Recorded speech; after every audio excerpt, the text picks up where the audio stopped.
Assalamualaikum warahmatullahi wabarakatuh. Halo guys, kembali lagi bersama saya Ridho Rahmatul Ulum pada acara BSBK Belajar Santai Bersama Kita.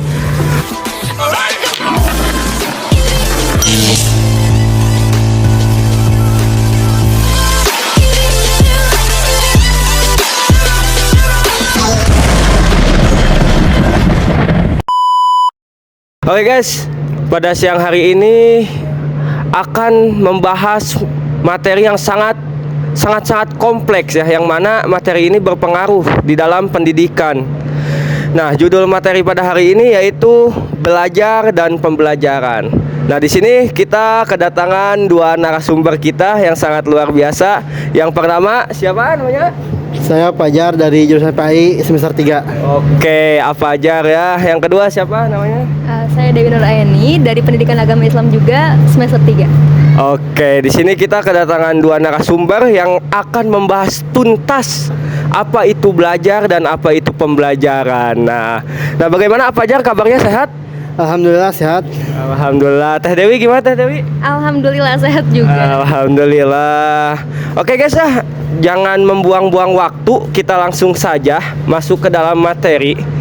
Yang pertama yaitu belajar. Sering kita mendengar kata belajar ini ya. Sering sekali kita mendengar di mana-mana dari TK, SD, SMP, SMA bahkan kuliah, kita tidak pernah berhenti untuk belajar. Nah, belajar itu apa sih, Fajar? Boleh dijelaskan? Oke.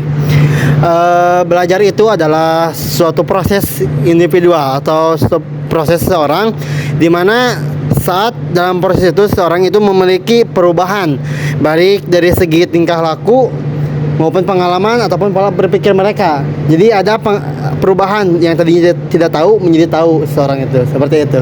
Oke, jadi dapat dipahami ya teman-teman bahwa belajar itu adalah proses yang mana merubah tingkah laku seseorang intinya. Yang mana dari tidak tahu menjadi tahu, dan apapun itu perubahan yang tadinya tidak bisa menjadi bisa, intinya seperti itu ya teman-teman. Oke, sekarang kita lanjut pembahasan apa ya? Oh, pengertian pembelajaran. Di sini Teh Dewi akan membahas apa itu pengertian pembelajaran. Silakan Teh Dewi. Nah, tadi kan udah dijelasin sama Kang Fajar pengertian dari belajar. Nah, sekarang apa sih pembelajaran itu?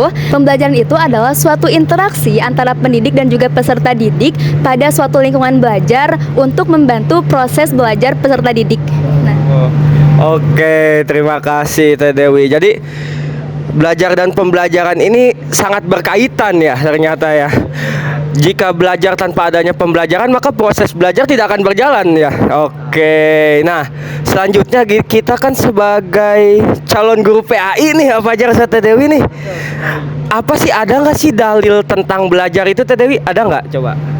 Nah, tentunya ada dong dalil tentang belajar. Nah, kita sebagai mahasiswa di jurusan PAI, kita juga mempelajari apa sih dalil dari belajar tersebut. Nah, dalil dari pembelajaran tersebut adalah dari hadis Rasulullah Shallallahu Alaihi Wasallam yang berbunyi, "Thalabul ilmi fardhatun ala kulli muslimin wal muslimat," yang artinya belajar itu wajib bagi setiap muslim laki-laki dan juga muslim perempuan. Lalu selanjutnya ada firman Allah Subhanahu wa taala juga yang menyebutkan bahwa Iqra bismi rabbikal ladzi khalaq, bacalah dengan menyebut nama Tuhanmu yang menciptakan. Nah, ketika ayat tersebut diturunkan oleh malaikat Jibril kepada Nabi Muhammad SAW, malaikat Jibril menyebutkan Iqra, bacalah. Tapi Nabi Muhammad itu kan kebingungan apa yang harus dibaca gitu. Nah, makna implisit atau makna yang tersirat dari kata Iqra atau bacalah ini adalah coba baca atau amati apa yang ada di lingkungan kita, baca, pelajari apa yang ada di lingkungan kita, di sekitar kita. Nah, itu adalah dalil tentang belajar dan juga pembelajaran. Mungkin segitu Kang Ridho. Oke, jadi masalah belajar. Nah, belajar ini ada ya dalilnya teman-teman, entah itu dari hadis atau Al-Quran, ada semua. Nah, lanjut ya teman-teman. Belajar, berbicara tentang belajar, pasti ada dong jenis-jenis belajar ya. Belajar seperti apa sih jenis-jenisnya? Silakan Fajar nih, bisa dijelaskan. Oke. Jadi tentu saja dong jenis-jenis belajar ini banyak sekali gitu. Karena setiap individual atau setiap seseorang itu memiliki cara belajar yang berbeda. Yang pertama itu jenis pembelajaran sosial. Nah, jenis pembelajaran sosial ini lebih menonjol atau lebih berfokus pada pemecahan masalah gitu, yaitu pemecahan masalah di keluarga, masyarakat, sahabat, dan teman-teman gitu. Jadi bagaimana sih si siswa ini dapat menyelesaikan proses atau menyelesaikan masalah ini ya, seperti itu. Selanjutnya ada pembelajaran rasional. Pembelajaran rasional ini lebih berfokus pada pemikiran atau intelektual seseorang gitu. Jadi seseorang belajar untuk menyelesaikan masalah-masalah pengetahuan gitu. Masalah pengetahuan di mana seseorang ini lebih banyak membaca buku gitu, teman-teman ya. Ada juga yang dinamakan jenis belajar sistematika. Nah, kalau belajar sistematika ini itu lebih ke otot atau syaraf kita yang digunakan. Misalnya kita berolahraga. Nah, kita ambil contoh aja begini, seseorang itu datang ke suatu tempat gym tapi baru pertama kali. Maka oleh senior di sananya pasti diajarkan bagaimana cara mengangkat barbel yang benar. Jadi banyaklah sekali jenis-jenis pembelajaran itu begitu. Oke, tadi sudah sangat komplit sekali ya, di antaranya itu masih di antaranya ya teman-teman, masih banyak sekali jenis-jenis belajar sebenarnya ya. Boleh teman-teman searching di Google atau dimanapun itu, cari lagi apa saja jenis-jenis belajar ya. Nah sekarang lanjut nih apa Jar nih, gimana sih tanda orang yang udah belajar apa Jar? Ya. Oke. Tentu saja dong tanda kita bisa melihat orang-orang yang belajarnya tuh akan berbeda gitu. Bagaimana orang yang belajar dan orang yang tidak belajar, baik dari segi pengetahuannya ataupun pola pikir mereka gitu, ataupun tingkah laku. Nah, bahwasanya orang yang belajar itu akan terlihat gitu dari ucapannya dan tingkah laku mereka gitu. Akan lebih santun, lebih sopan, dan lebih terstruktur perkataannya itu terhadap yang ya itu pada yang lebih muda ataupun yang lebih tua gitu. Mereka akan bisa menempatkan posisi mereka gitu di situ.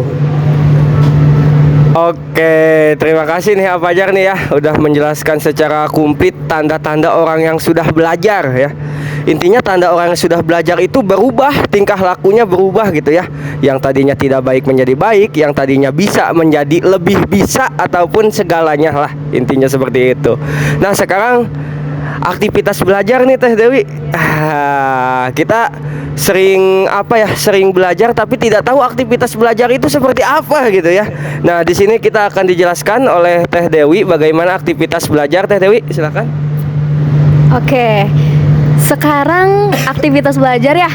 Aktivitas belajar itu adalah serangkaian kegiatan yang dilakukan oleh individu ataupun kelompok untuk memperoleh, mengembangkan, ataupun menerapkan sesuatu ilmu pengetahuan yang baru. Nah, aktivitas belajar ini itu melibatkan indera-indera yang ada pada diri manusia, seperti mata, hidung, telinga, maupun lisan kita gitu. Nah, aktivitas belajar itu ada beberapa macam juga teman-teman. Yang pertama ada visual activities, contohnya kayak kita membaca atau melihat gambar.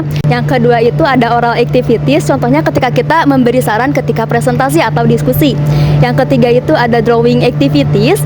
Yang keempat itu ada listening activities atau kegiatan yang dilakukan ketika dengan menggunakan pendengaran kita maksudnya, iya.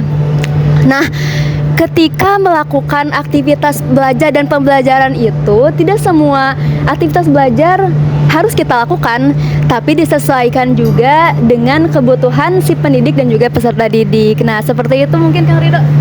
Oke, terima kasih ya Teh Dewi ya. Jadi banyak sekali ya guys ya aktivitas belajar itu, mulai dari menghafal yang tadi ya dengan cara pendengaran, dengan cara membaca. Tapi kita sebagai manusia kan tidak semuanya bisa kita lakukan terhadap belajar ini. Ada yang cepat menghafal tapi tidak pintar berbicara. Ada yang pintar berbicara tapi dia jelek dalam pendengarannya, seperti itu. Jadi macam-macam ya aktivitas belajar ini bisa kita lakukan, mau yang mana saja ya. Yang penting dengan adanya aktivitas belajar ini kita bisa belajar dengan maksimal, dengan apa yang kita inginkan, dengan santai, dengan tenang, dan bisa meresap ilmu-ilmu yang kita pelajari, seperti itu. Mungkin itu saja ya Fajar dan Teh Dewi ya. Oke, terima kasih teman-teman yang sudah mau menonton kita ya. Materi ini mungkin sangat-sangat sangat-sangat luar biasa mungkin ya Fajar dan Teh Dewi ya. Karena banyak sekali teman-teman di sini yang sering melakukan belajar tapi tidak tahu apa itu belajar, Fajar. Iya.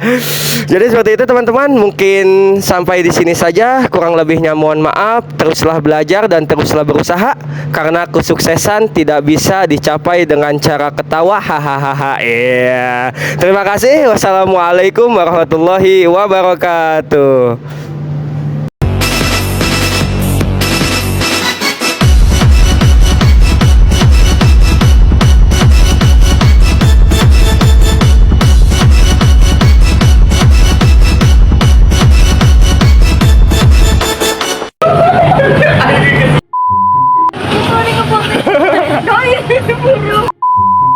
Kau ini